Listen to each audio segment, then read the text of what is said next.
Editorial Silueta, le doy gracias a todos por estar aquí. Le damos gracias a Iván Galindo por este local. Entonces vamos hablando de agradecimiento, a comenzar de esa manera, ¿no? Primero a Carlos Velasco y Elizabeth Mirabal por el libro Hablar de Guillermo Rosales. A Leima Rosales, la hermana de Guillermo Rosales, que se encuentra hoy con nosotros. Muchas gracias, Leima, por estar aquí. A Eva Vergara por la maquetación y el diseño. A nuestro asociado Ernesto G. y a ISO Finger Production por la edición de 2 excelentes videos promocionales. A la prensa plana, el Nuevo Herald, por anunciar diariamente el evento, y a la Aina Columbia por la reseña, al Diario Las Américas, a la prensa digital Cuba Encuentro por el anuncio y la publicación de una excelente reseña de Matías Montes Vidor, por supuesto a Matías, al Diario de Cuba, a los blogs Selgas Art, a Cuba Plural, al Centro Munier, a Gaspar el Lugareño, a Blog Dirty City, a Grafoscopio, Cubanos Sin Fronteras y a Cuarateatro.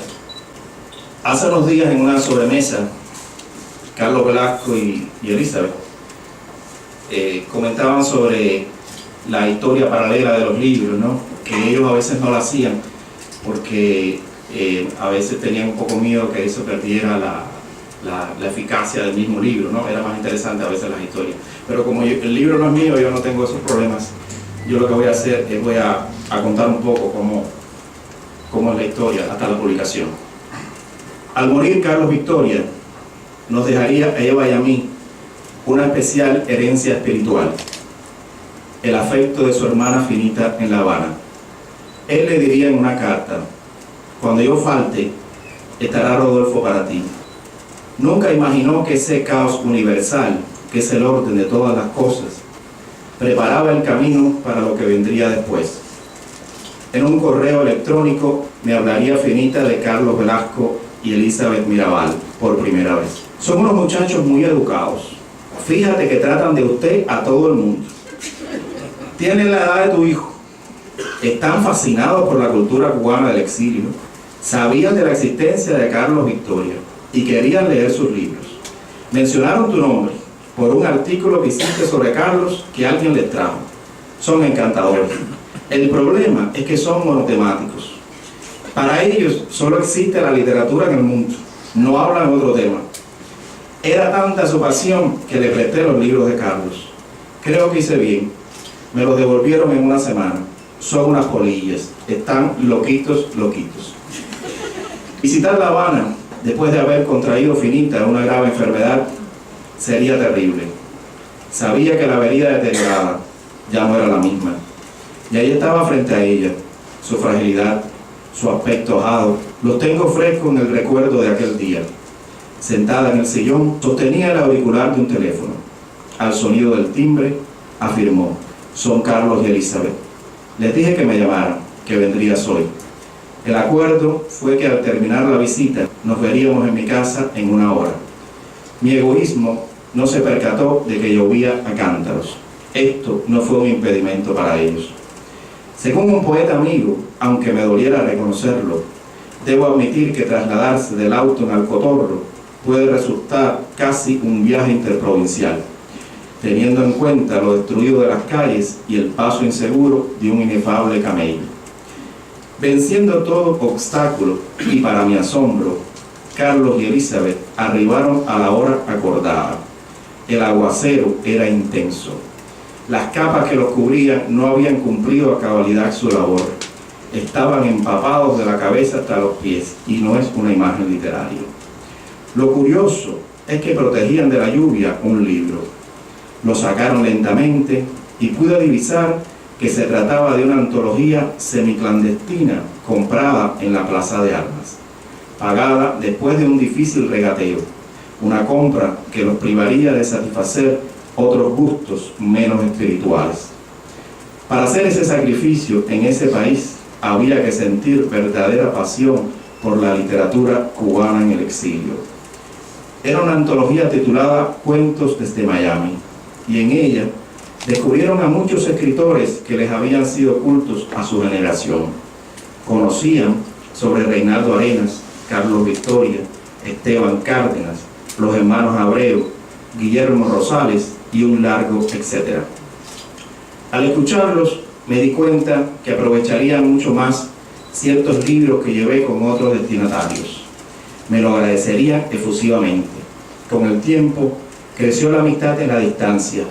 Los envíos de libros dedicados por autores exiliados eran esperados como tesoros invaluables. Un tiempo después comencé a verlos en la prensa digital. La primera vez sería en el blog de Emilio Chicagua. Se citaban las palabras de Carlos Velasco, dichas públicamente durante una presentación en La Habana de un libro sobre Reinaldo Arenas. Velasco dijo, cito, he escrito en otra parte que Oneida Fuentes, la madre de Reinaldo, decía que después de muerto todo se perdona, pero no es del todo así, al menos no tan pronto.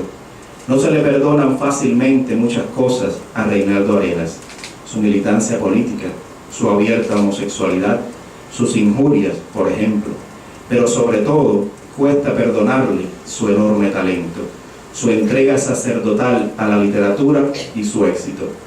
Carlos Velasco y Elizabeth Mirabal sabían muy bien cuánto duelen esas últimas tres virtudes para quienes no las poseen. Las poseen.